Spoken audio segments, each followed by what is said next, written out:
The following is a Comfortably Zoned Radio Network production.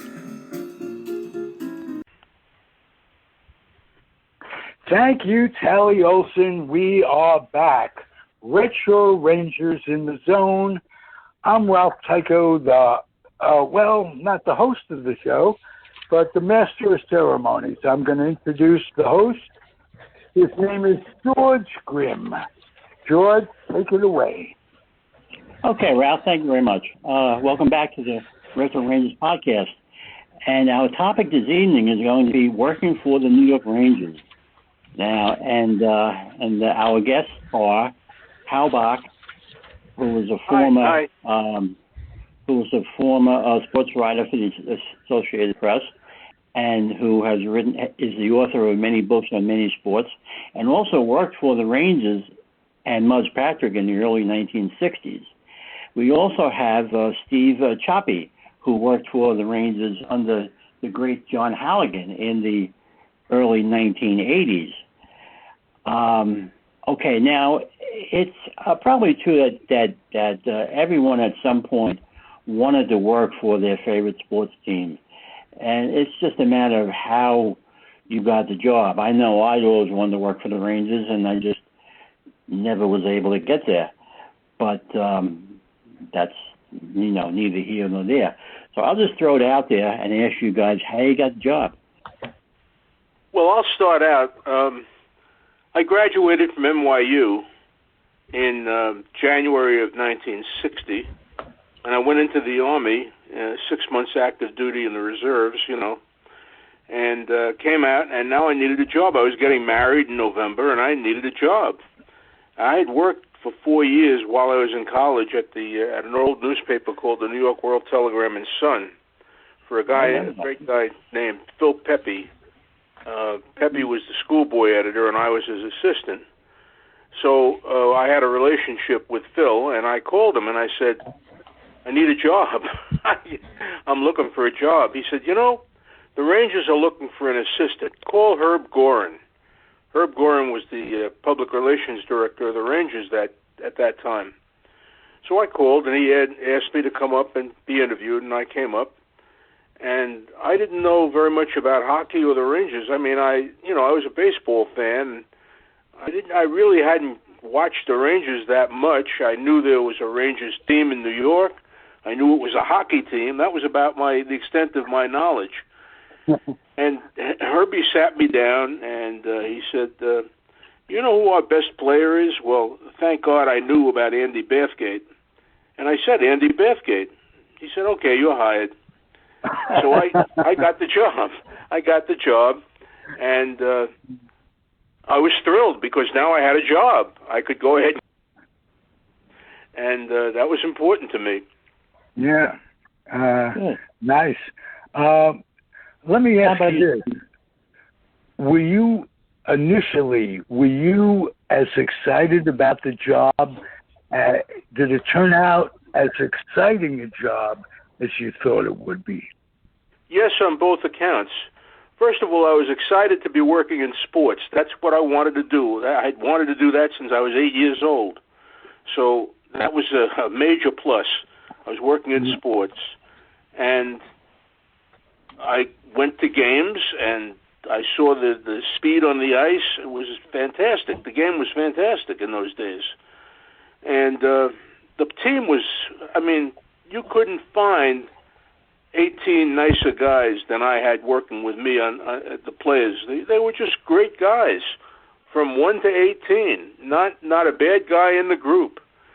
And they were easy to work with, and they were fun to work with. And so I loved that job. I really did. The problem was it was a 6-month job. It was only during the season. So it would only last from October until April. And then I would be on my own again. So that was a little bit of an issue for me. But I had a great time working for the Rangers. I worked 2 seasons for them. And we had a great time.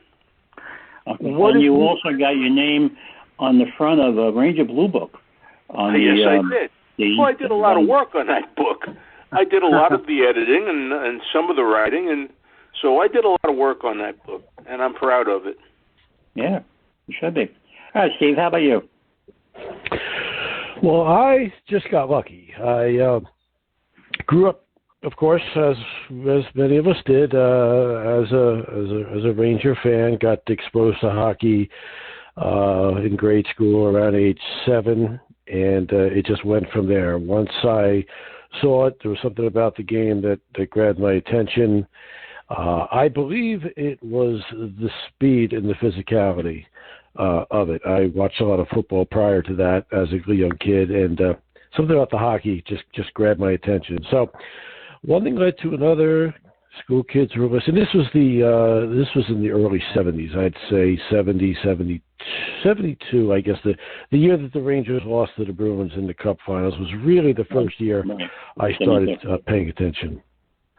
And as it turned out, I went through life, went to college at Rutgers University in New Jersey, and thought, such a big Ranger fan, what the heck, it can't hurt. I was a business student. It can't hurt to throw out resumes to several teams in the area, figuring maybe they need some help in the business office.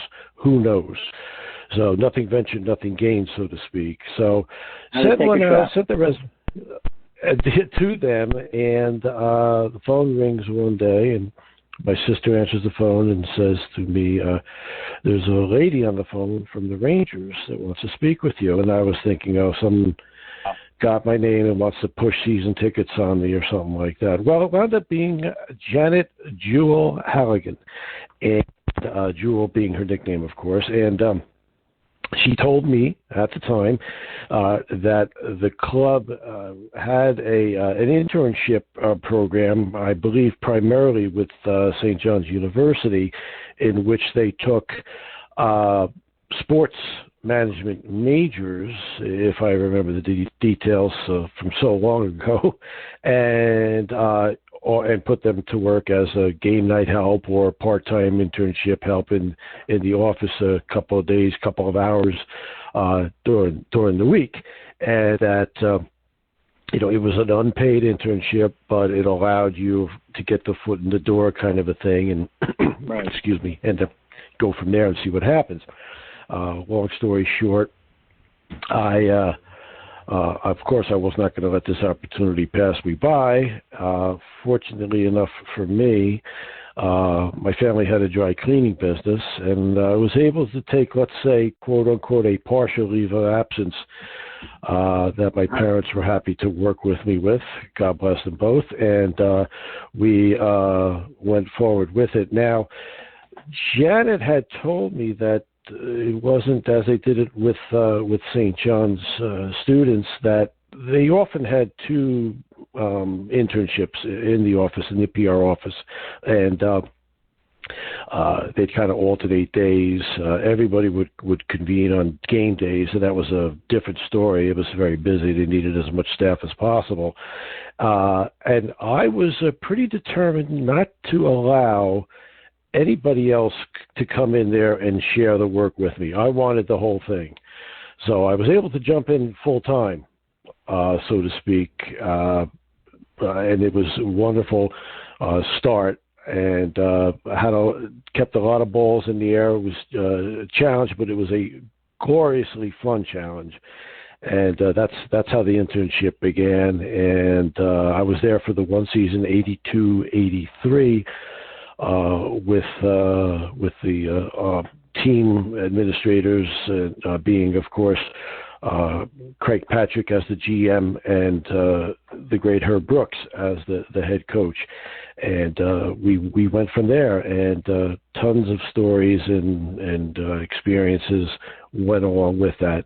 At the end of the internship, unfortunately, there was nothing within the garden, within the Rangers for me. And here's where my relatively young 21-year-old, stubborn and probably unseasoned mind worked. If I wasn't going to work in hockey, I didn't want to work in sports. That's you look back at something like that and wonder was that the best thing? But that's where my mind was at the time. It didn't work out for any of that, aside from a couple of opportunities, which we may talk about later if you wish. And but it was great. It was a wonderful season, great experiences, and a ton of stories to tell, and a lot of learning.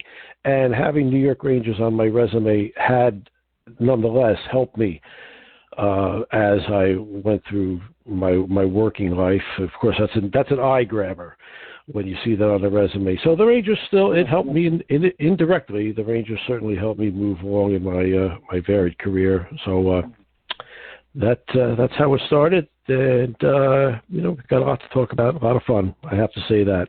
Good stuff. Okay. What I like about what your regular game day was like.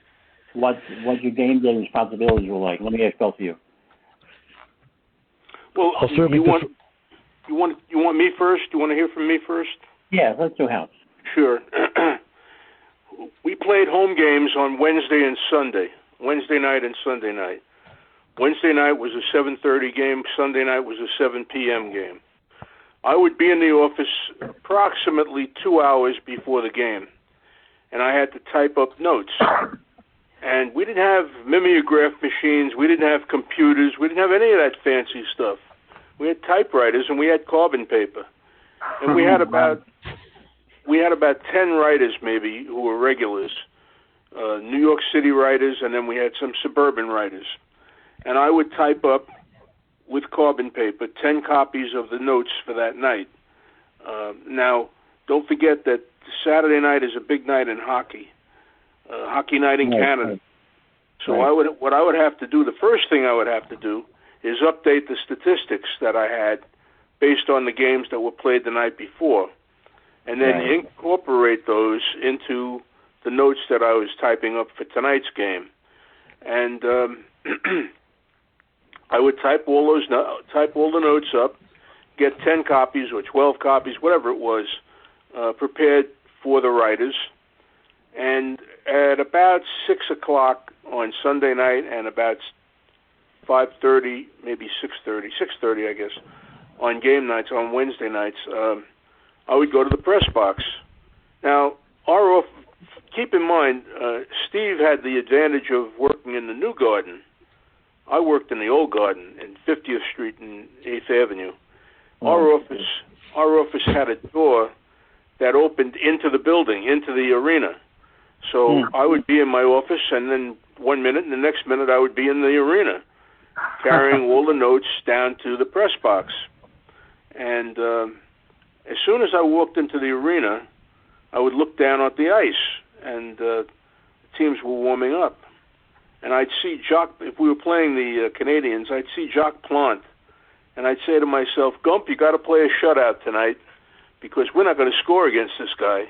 He was at the top of his game at that point. He was the Vezina winner and so forth. So I remember those days walking to the press box and greeting the writers as they came in and handing them their notes. That was my primary function on game night. Let me just ask you a little bit about Gump. I mean, he was everybody's hero as a Ranger fan when I was growing up in the 50s and the 60s. What about Gump that we don't know about, the audience? Gump had the driest sense of humor you can imagine. I mean, really? He was a funny guy, but very, very. He had a dry sense of humor. That's the best way I can describe it.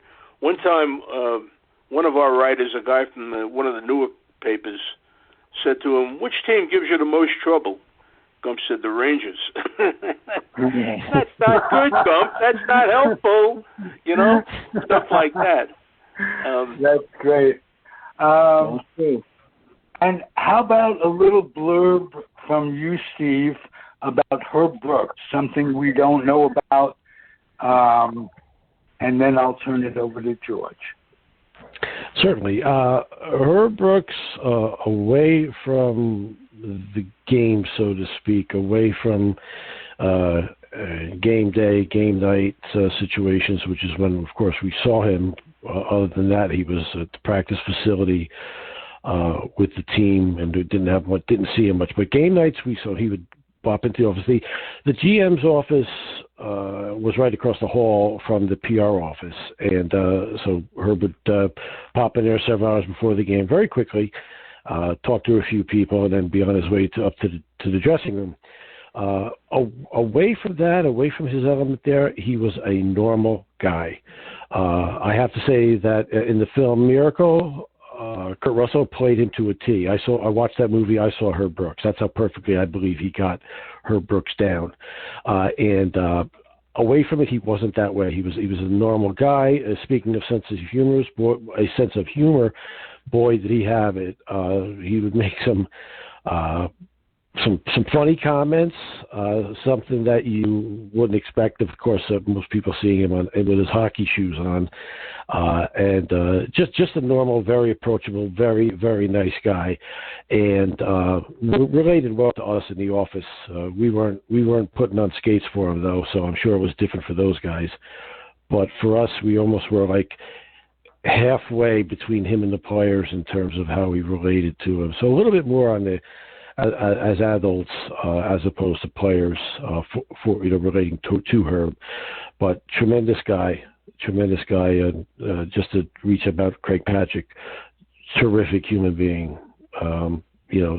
Just a sweetheart of a man, and that's a memory I have of Herb.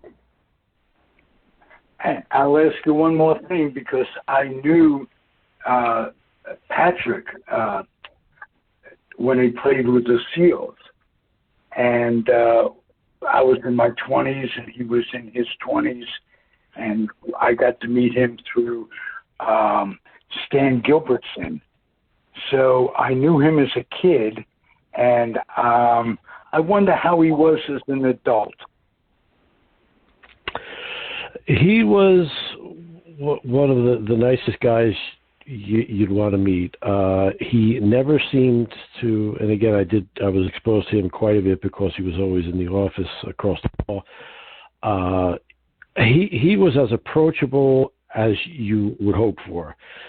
Never looked down on anybody, treated everyone as an equal, almost treated you like you were the superior. That's how sweet of a man he was. He would always chat if you wanted to kick up some small talk. He would always have that ability to communicate to everybody and make everybody feel welcome, which is not easy from my understanding and exposure.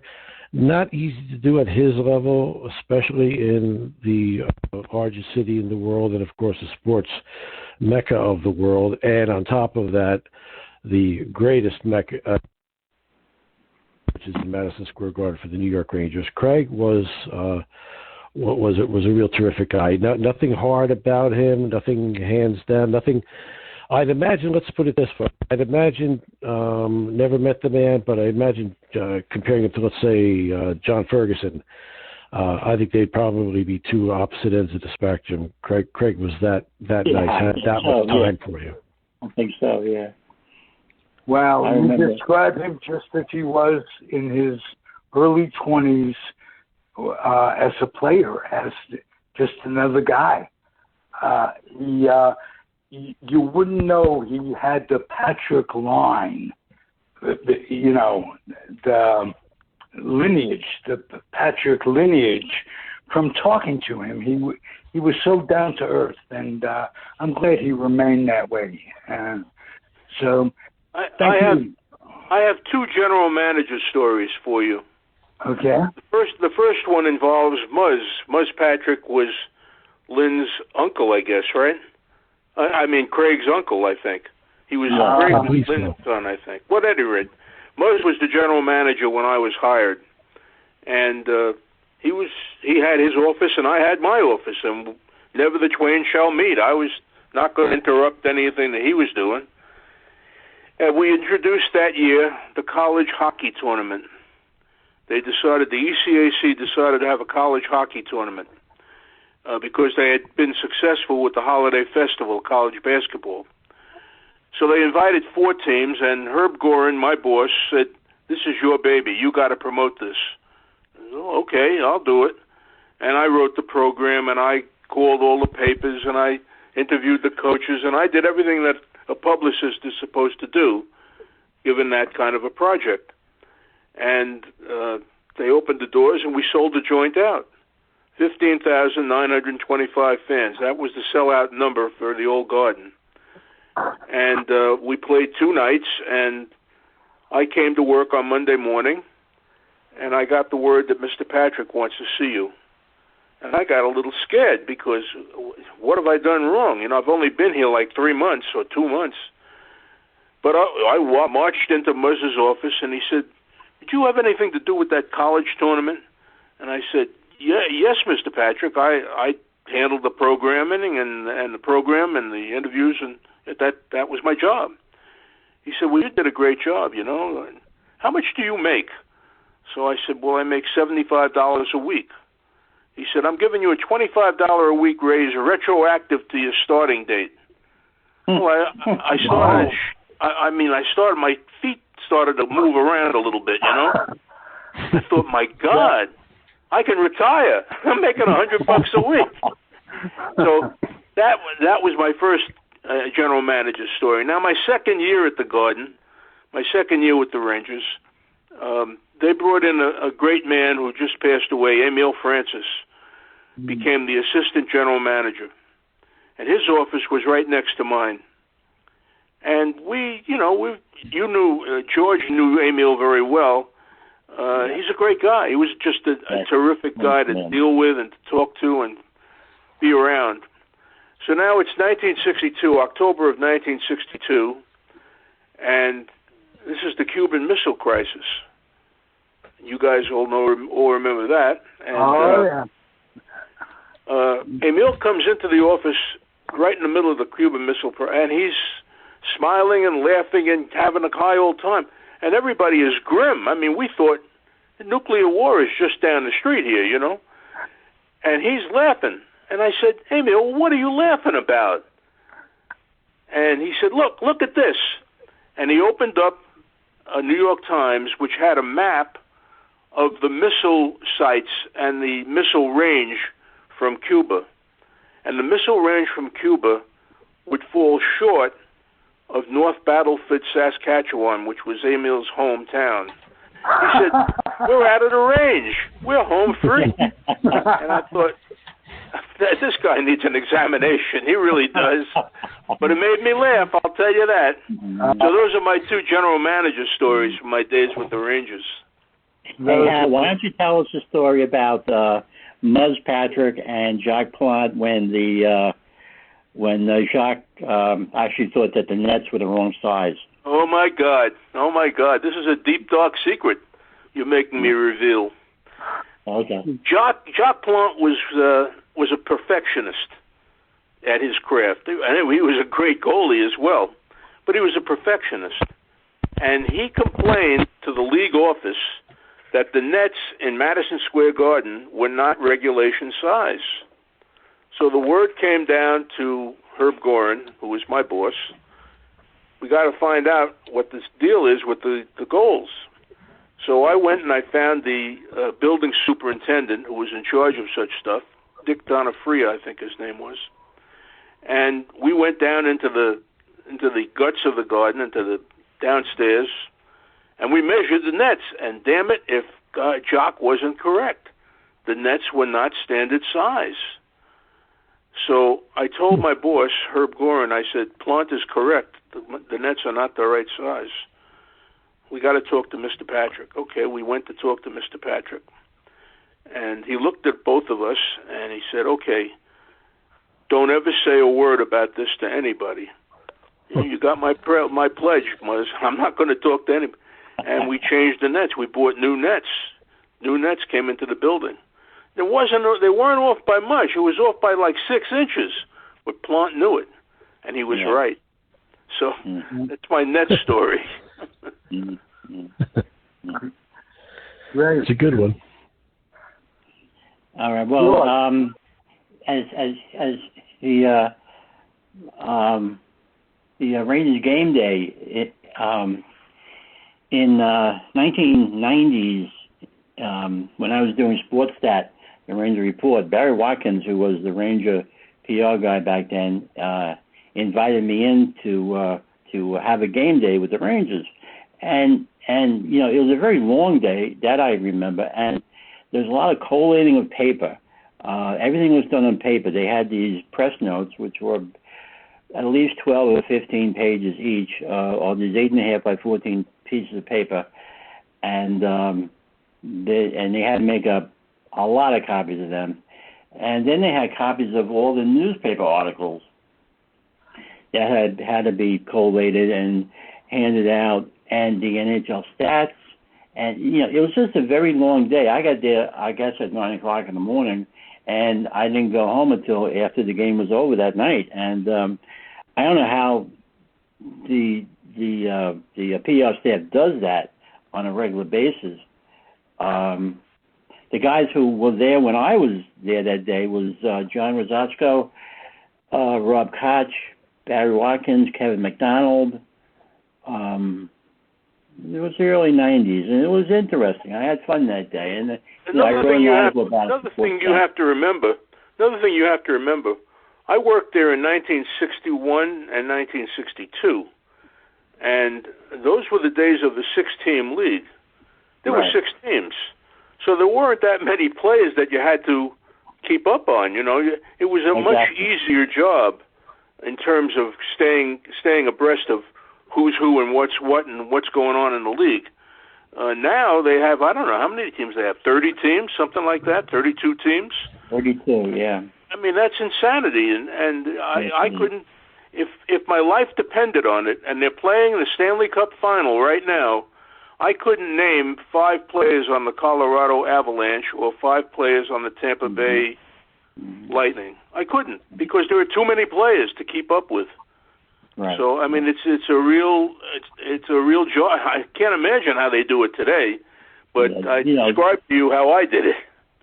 Yeah, also with 32 teams, I always say that when I grew up, there were 6 teams, and I could name every player on every team.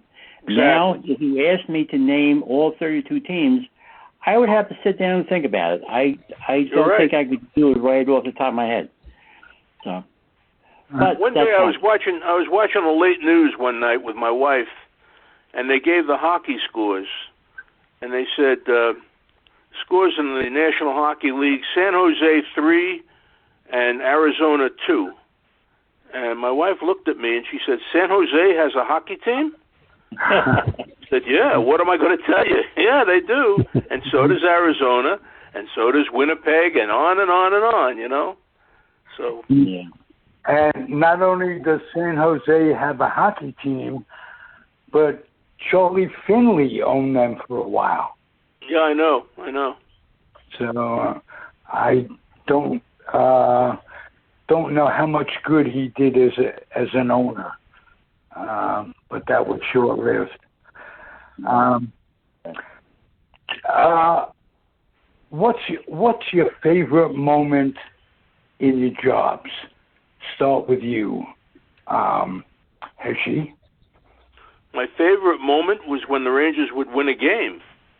They didn't win many, but anytime they won a game, that was a great moment for me. They didn't win a lot. They always finished 4th or 5th or 6th, and we always had the Canadians and the Maple Leafs and the Blackhawks and the Detroit Red Wings ahead of us. And the big thing was if we could somehow sneak our way into 4th place, that was a playoff berth in those days. Right. It was essentially the Stanley Cup semifinals. And my second year, I guess, we finished 4th. And we were going to play Toronto in the playoffs. And they wanted me to go to Toronto. Some of the writers wanted me to go to Toronto.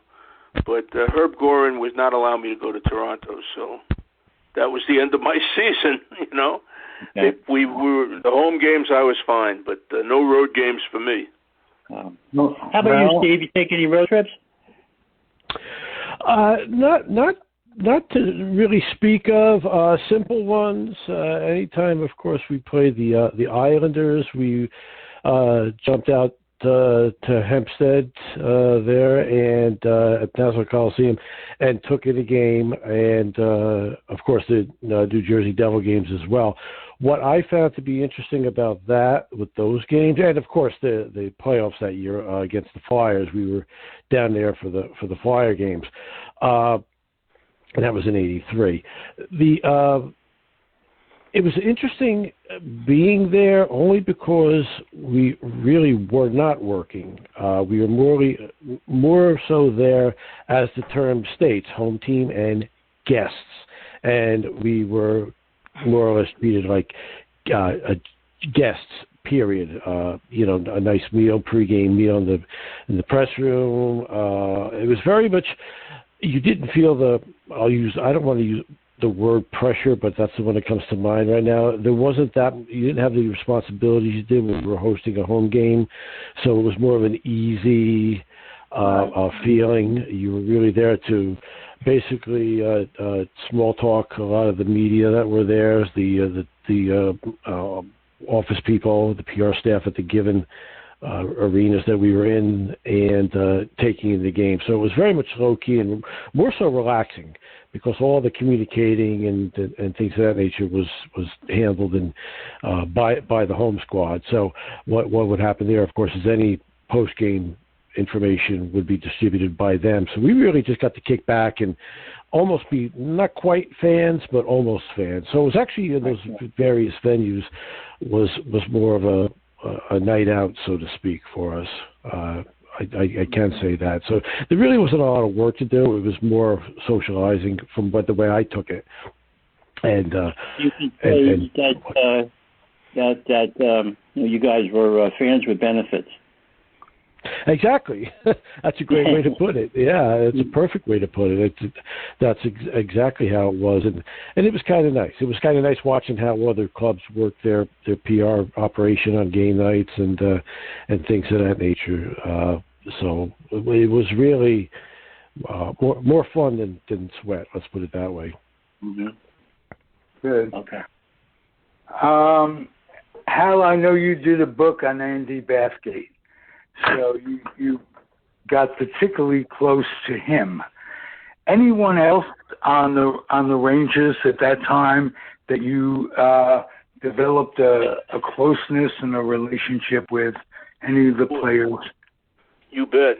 The late Rod Gilbert was a great friend of mine, because we came to the club at the same age. We were at the same age, and he was just in from Montreal. He had never been in the big city before. And he hung out in our office a lot. So we got to be very good friends. Vic Hadfield was another good friend. Eddie Jockerman was a good friend. Although Eddie was later on. I developed something of a relationship with him because my son was a goaltender. So I kind of hung out with Eddie a little bit. But, speaking of that, do you want to tell the Jacques Plante mask story? Mm-hmm. Oh, yeah, sure. I would love to hear it again. Sure. Yep. Well, my son decided at age 7 that he'd like to play hockey. And there was a rink like a mile away from our home where the Rangers practiced, called Skateland. And so I took him to Skateland, and we looked around, and I said, "You really want to do this?" And he said, "Yeah, I do." He said, "But I don't want to run up and down the ice like those other guys. I want to be in front of the net. I want to be the goalie." And I looked at him like he was nuts, because goaltending, that's not a good job. Don't you want to skate? He said, "No, I don't want to skate. I want to be the goalie." All right. So we bought him goaltender equipment. I got a pair of used pads from the great Frank Brown, who was also a goalie when he was a kid. He passed them on to me, and I gave the pads to my son, who is now a hotshot lawyer in Washington, by the way. But I gave him his pads and got his shoulder pads and chest protector and everything he needed. And he said, Papa, there's a magazine. I saw a hockey magazine, and Jacques Plante has masks. He's selling masks. I would like a Jacques Plante mask. Whatever you want, son. So I sent away however much money it was. I don't recall anymore. And the mask came in the mail. It was with sales receipt number 2. So I don't know who got the first mask, but I got the second one.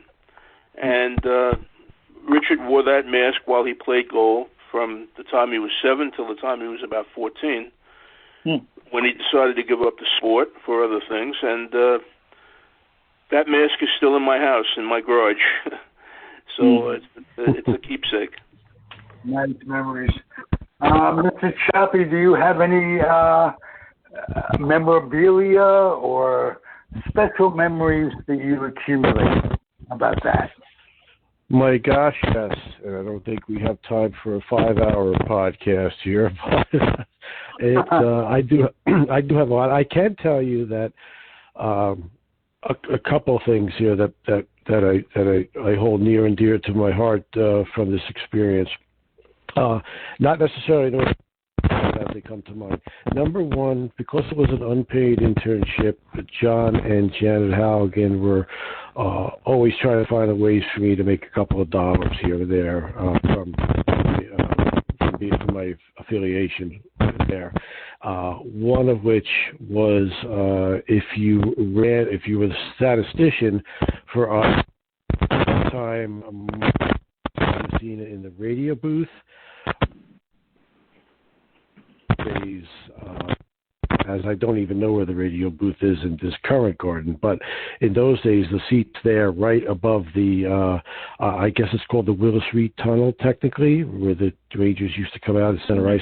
Right. Those seats right above there, I believe it was like 5 rows from the ice, the best seats in the house.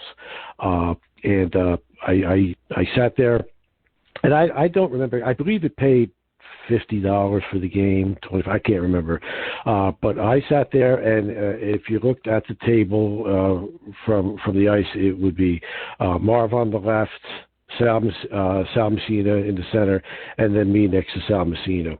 And it was my responsibility to pick up on anything that I noticed, jot it down on an index card, slide it over to Sal. He would then basically edit it, think if it was something worth sharing with Marv or kicking up conversation on, doing play stoppages or not.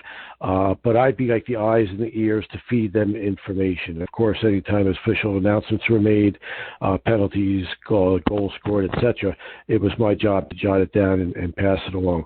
What I found interesting about that is that the feeling that they generated over the airwaves from there, those two guys, was not fake. I mean, if you saw their faces when they were doing this and kibitzing around a bit and you know, the chemistry between them, it was very real, and I was happy to be a part of it. They always took the opportunity to look, to kind of, you know, glance at me, smile at me, you know, and make me feel welcome. But that was very, very fun. It was kind of neat, too, to have my name mentioned before Marv signed off after the game and kind of credited as his statistician. So that was my 15, or shall I say 1.5 seconds of fame over the airwaves coming from the Garden. The other was the team holiday party at the Garden. That's when, and bear in mind, I'm this tickled to death Ranger fan who has the opportunity to be there and to be working for them, and always held as a professional demeanor while I was doing it. But deep down, I was a fan, and I was loving every second of it. The day of the Christmas party, I let my fanship blossom and just be out. I mean, skating on the ice at Madison Square Garden, honestly, probably one of the within the top 5 highlights of my life, aside from marrying my wife Mia, to having our children Kat and Elizabeth. That's 3. Number 4 is probably still being on the ice at Madison Square Garden. You know, it was just a holiday mood in the air, and standing at center ice and looking up at that arena and imagining what it would be like full, having them cheering or booing for you would be quite sensational. It was a terrific high, which I floated home that day after the party. I was so again one of the only times I really showed my fanship, so to speak, during my internship was that day, and that was truly a memory. Everything from sitting in my favorite player's hockey stall to lace my skates up at the time, Don Maloney, made sure I sat in his locker stall to put my skates on. Even grabbed a stick from the rack that was a Don Maloney stick. Thank you, Don, by the way. And just had fun. Half of the ice, a lot of the media guys were kind of like knocking a puck around, and on the other half of the ice, the gold net was stuffed with presents for the children of the players, and it was just a cool experience. It was very, very memorable. Wow. You're making me very jealous, Steve. Very, very jealous. Oh, my God. I still look back at that and just still get goosebumps. Yeah. Well, you mentioned, Choppy, you mentioned your parents' support, working in the store and letting you have your way and pursue your dream. I know that Hal Bock's dad supported him in every way, and I don't think either of you would have gotten the job or any job in sports without your parents' support. So true. There's no question about that. My father was there for me at every turn, and he was thrilled when I went to work for the Associated Press and I was covering World Series, and that was something that was really special for him, and I'm grateful that he got to see that in his lifetime. Well, he deserved it for the support he gave you, and Bock's score. Didn't he come up with your byline? He did. He did that when I was in college at NYU. They gave me a column, and everybody had a column name, and we were at Washington Square at that time, and so guys named their column On the Square, Square Talk, and that kind of thing, playing off Washington Square, and I didn't want to do that. So I came home and I said, we got to think up of a name for a column for me. And it took him, maybe 5 minutes, and he said, I have it. He said, Bock's Score, BOCK' Score. It's a double entendre, but that'll work. And I fell in love with it immediately, and I used that I used that name on my column in college, and again when I went to work for the AP, and I still use it today. I know he took you to the Polo Grounds, and you looked up at the press box, and that was it. That's right. Right? I couldn't believe that this was a job, that people actually made a living doing this. So, yeah, you were right about that.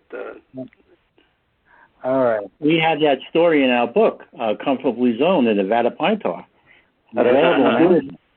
Hal Bock is featured, and we're both very proud, not just that you're featured in our book, that we have you as a friend. And Hal, I just wanted to share that with you. I appreciate that. Hey, nice to meet you, Mr. Choppy. I hope you'll come back many times and continue grace us with your presence. How about that? Well, thank you. I'd love to. Yeah. It was a lot of fun and truly fulfilling. I was looking forward to this. I'm glad I had the opportunity to sit down with everyone and go over this stuff. And like I said earlier, if we had a chance for a 5-hour podcast, I'm sure we would all agree that still wouldn't be enough of time to go to review a lot of these experiences and such. So it's been a pleasure. I've really enjoyed it, and thank you again. Well, let's do 5 hours in increments. How about that? That sounds like a deal. I'll go for that one. All right. Thanks. George, take us out. All right. Thank you both for coming on. Really appreciate it. Really enjoyed talking to you and finding out how you got your foot in the door and kept it there. And I'll be talking to you soon. Thank you so much. Beautiful. Thanks for listening, everybody. Comfortably Zoned Radio Network, Retro Rangers in the Zone. I'm Ralph Tycho, and I'm the weak link of it all, as it turns out. Witness this show. Be well, guys, and thank you for listening, everybody. I hope you enjoyed it. Adios and happy trails. Good night, Bye-bye. everybody. Good night. Good night.